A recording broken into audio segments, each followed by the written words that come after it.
거기가 유전자. 여러분, 코딩 수학에서 만나요.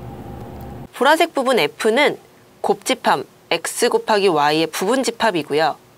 F의 그래프라고 합니다. 다시 이쪽 다시 할게요.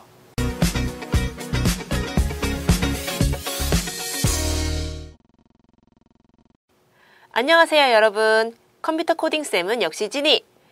오늘도 지니쌤과 같이 코딩 수학을 신나게 공부할까요? 벌써 여러분과 만나는 마지막 시간입니다. 그럼 8강 시작합니다. 지난 시간에는 경우의 수와 수열에 대해서 살펴보았습니다.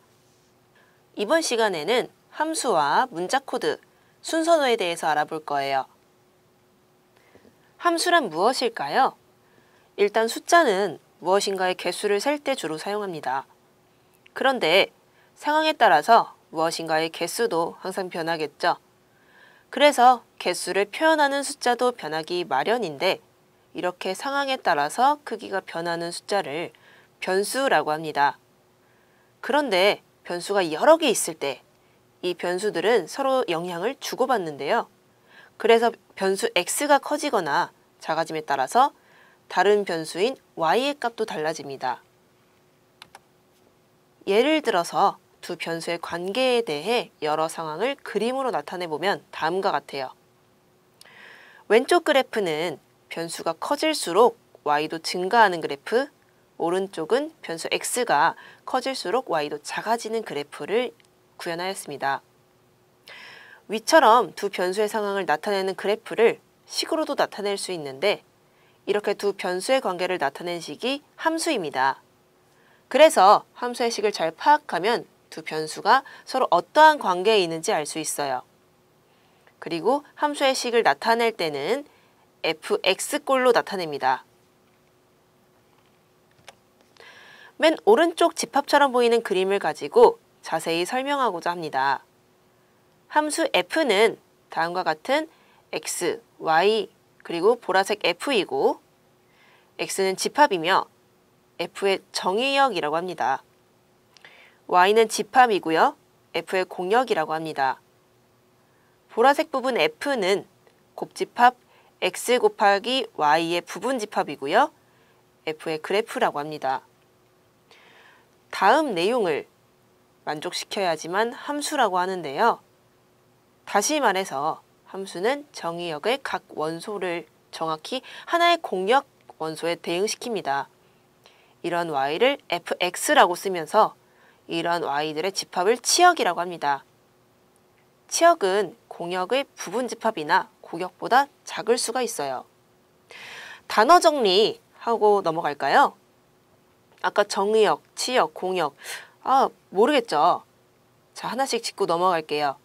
정의역은요, 집합 x에서 집합 y로의 f에 대하여 x를 f의 정의역이라고 합니다. 그럼 치역은 뭘까요? 함수가 취하는 값 전체의 집합을 말하는데요.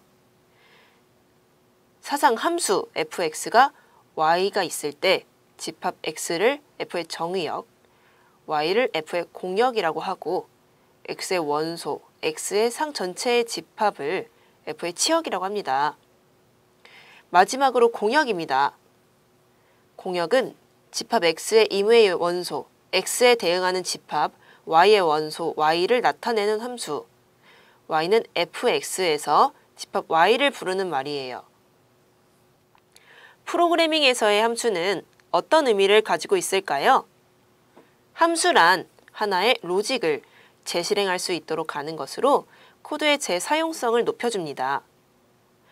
함수는 대부분의 프로그래밍 언어에서 지원하는 기능으로 하나의 큰 프로그램을 여러 부분으로 나누어 주기 때문에 같은 함수를 여러 상황에서 여러 차례 호출할 수 있으며 일부분을 수정하기 쉽다는 장점을 가집니다.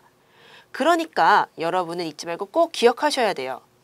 프로그래밍 할 때 함수를 사용하지 않으면 괜히 코드의 길이가 몇 배로 길어질 수 있기 때문이죠.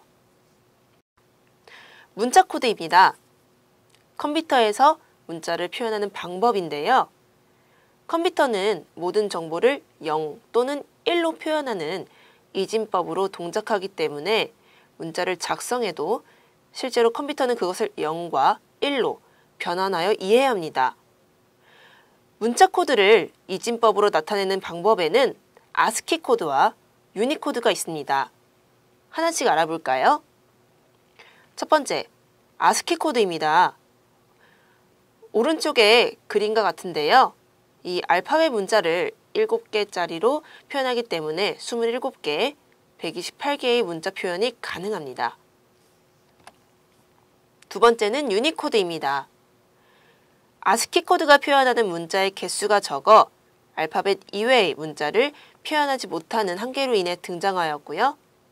16개 자리를 사용해서 65,536자의 글자를 표현할 수 있어서 문자마다 고유한 값을 가지고 있어요.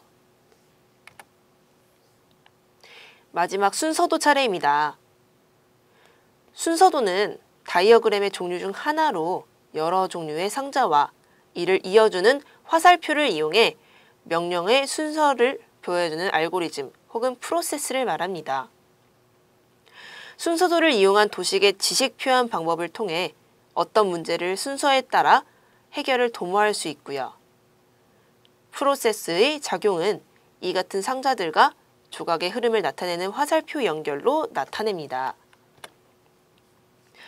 순서도는 어느 분야에서 사용할까요? 정말 다양한 곳에서 사용하고 있는데요. 프로세스나 문제의 분석, 디자인, 설계, 문서 작성이나 관리 등으로 활용되고 있습니다. 어떤 일을 처리하는 과정을 간단한 기호와 화살표로 도식화한 그림인데요.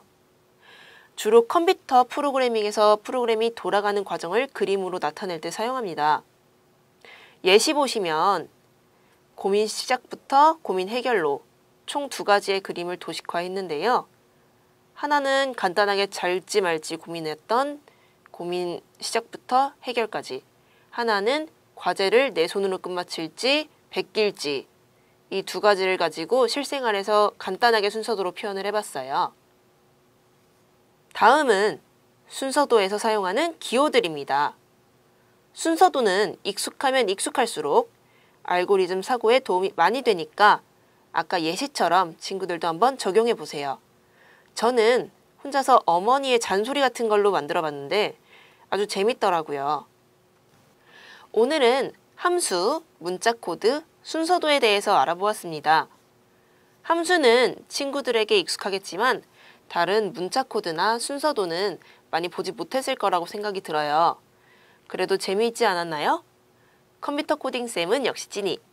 오늘 찐이쌤과의 코딩 수학은 여기서 마무리합니다. 어떠셨나요? 길고 지루했나요? 이번 수학 강의에서는 지루하지 않도록 많은 예시를 들고자 했답니다. 수업 듣느라 너무 고생하셨습니다. 교육자료는 tcpschool.com에서 받을 수 있고요. 추가적으로 더 궁금한 사항은 게시판에 남겨주세요. 그럼 진짜 안녕!